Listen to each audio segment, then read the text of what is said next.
Chip, how much do you watch other offenses as opposed to other defenses? Well, you watch the other offense when you're watching the other defense. So, you know what I mean? So, like, when you're watching all 12 of our, now the playoff game and the championship game, all 14 of their games, you know, you're not only watching Texas on defense, but you're watching the teams that played against them. So you saw Georgia twice. You saw Arizona State last week, and then every other game that they played this year. So, you know, you're looking at both. You know, you're looking at plays that, you know, maybe that is there a certain group of plays that really affected their defense, and try to put together as you're trying to put together your plan. So, how much of a temptation is there to do too much of what other teams do well against someone versus what you do well? Yeah, I think that's the dilemma for all coaches. Like, hey, that's a really good play, but how does it fit into what we do? How does it fit into the skill sets of our players? You know, we're trying to play to our strengths. You know, and so you may say, hey, this is a good scheme, but it takes a certain type of position to run it, and it may not be what we're in. It also may be something, you know, we don't do at all. So then, time on task, how many times would you have to run that play versus the varied looks that they give you? And, you know, is it worth investing that time in that, or is it better to invest in time in some other things? So that's always part of your, how much is too much, how much is too little. You know, you're always kind of going into these games and saying, you know, are we prepared for each situation? Do we have enough plays in those situations? Then do we have the requisite amount of time to practice them so that you feel confident that when you call them in a game that our players can execute them. So, Coach, what do you know about the Texas defense coordinator? I know Pete. You know, with again faced him back when I was on the West Coast, and Pete was on the West Coast at Washington also. He was there with Chris Peterson at the time. Really sound, very, very well-coached team. Their co-defensive coordinator, Johnny Nansen, was on my staff when I was at UCLA, so I worked with Johnny before. So really well-coached. They don't give up anything cheap.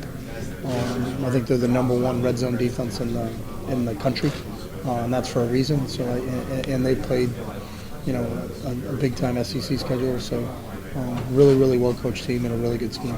Chip, when was the last time you were calling your plays in a game and maybe your patience was tested simply because, as you just mentioned, the defense was adamant on not giving up anything cheap and making you work for every little thing? Yeah, I think that happens in every game.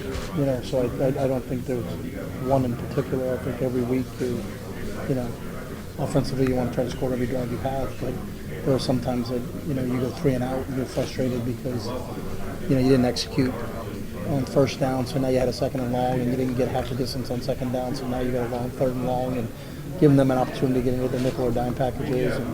And usually when you're trying to stay ahead of the sticks, so you can go from 1st and 10 to 2nd and 6 to 3rd and 3, and then 3rd and 3 is a lot easier than 3rd and 13. So, but that happens in every game itself. There's not one game where it was just every play you called worked. You know, it never happens that way. We talked earlier with Coach Flood about coming up in small ball coaching, and he mentioned coaching against you at New Hampshire. And I think you and I have talked about this before, but do you think that coming up that way and coaching at that level is, what have you picked up from that moving forward to where you are now? I think everybody has varied paths to how they get there. It's just, I think sometimes when you are at a lower level, you have to have more responsibilities. So, you know, not only are you the running back coach, but you may also be the recruiting coordinator and in charge of filming practice. So, you know, you pick up a lot of different things and a lot of different skill sets that maybe you wouldn't get if you were at a bigger school or you were just the GA for the O-line and that's all you ever did. You didn't get exposed to. I think you get exposed to a lot more things, you know, when you have to coach at the lower levels, just because there aren't as many coaches, so you have to wear a lot of different hats. So I think that helps you in the long run in terms of your development. But there's pluses to it. Where was Carnell? Obviously, he hasn't had necessarily the touches the last 2 games, given the way Jeremiah and Mecca played. But on film, where is his value shown up the most? I've always felt like we have 3 number 1 receivers, you know, and that's the beautiful part of it is that if you're going to try to take away JJ and Mech, then that means that there's more opportunities for Carnell in those situations. So he's been outstanding. I think the game we played against Northwestern was a heck of a game by him. So I think it's on a weekly basis. It just depends on how the defense is going to deploy their personnel. and what they're trying to take away and what they're trying to give us. But if we have the weapons that we have out wide, again, we feel like we got 3 number 1 receivers out. Is Jeremiah Smith the best receiver you coach so far? Jeremiah is a once-in-a-lifetime talent, so I'm not into comparisons of who's this, who's that. He's a special player that, we're really, really fortunate to have him. We've talked to you throughout the season about Will and running.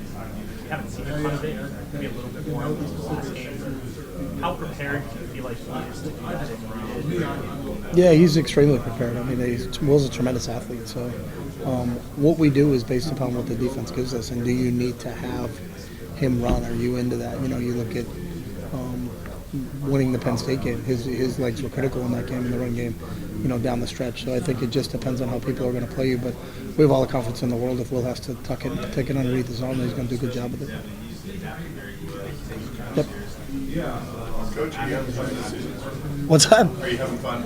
Yeah, winning is fun. So yeah, and I think the great part about it is this team, this group of players is special. The fact that you get to be around them every day. So I get to be around the quarterbacks every day and be in a meeting room with Will and Devin and Lincoln and Julian and now we've added Tavian. So it's been awesome. It's a great coaching staff. It's an unbelievable group of players, and we hope we get to keep it together one more week. So to do that, we need to win this game against Texas. So.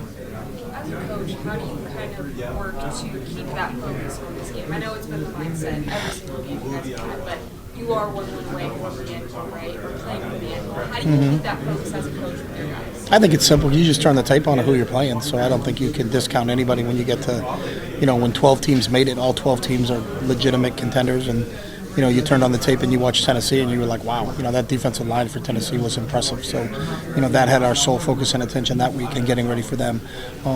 And then you fast forward, then now you got to go to the Rose Bowl and play against the number 1 team in the country, who we had already played during the year and knew a lot about them. So, you get an opportunity to beat them, and now you get to go play Texas. And Texas played the SEC championship game. I've known Sark for a long time. I know how well coached their team is. So that part of it is it. The challenge is just the next game. We're not thinking about the end goal. We're not a results-oriented group. We're a process-oriented group. So our whole sole focus and attention is on preparing for Texas. We gotta get in, gotta get settled here tonight, and then we gotta have a really good Friday practice, which is tomorrow for us. It's a Friday, even though it's a Thursday, but it's a Friday type practice for us, and preparing for Texas, and then see if we get the opportunity to play one more time. But that's all we really talk about is just Texas, because if you don't take care of business on Friday night in the Cotton Bowl, then there's not going to be any more length in our season. Chip, how does Texas's defensive speed compare to some of what you've actually seen this year? I think they're favorable to, we thought the same thing when we were playing Tennessee. I think their front starts with their front. It's not only fast, it's big, and I think probably bigger than some of the defenses that we face. So I think how do we handle those guys? Collins inside, Simmons on the outside has got 9 or 10 sacks as a freshman rusher. So they got some speed. Anthony Hill can really run at linebacker. And then the secondary, they get the Jim Thorpe Award winner. And I think the 2 safeties are outstanding. Maybe as good a pair of safeties as we've seen and faced. So it's legit. But you don't get to this point in the season where there's 4 teams left and say, hey, these guys, they're good on one side but not good on the other. I think they're really, really good on the offensive side of the ball. Obviously, and Sark has always been known for that. But this defense is legit. I think they're first in the country in red zone defense. In 134 teams, that's pretty good. So, it's going to be a battle. Brian said, whenever we talked about it,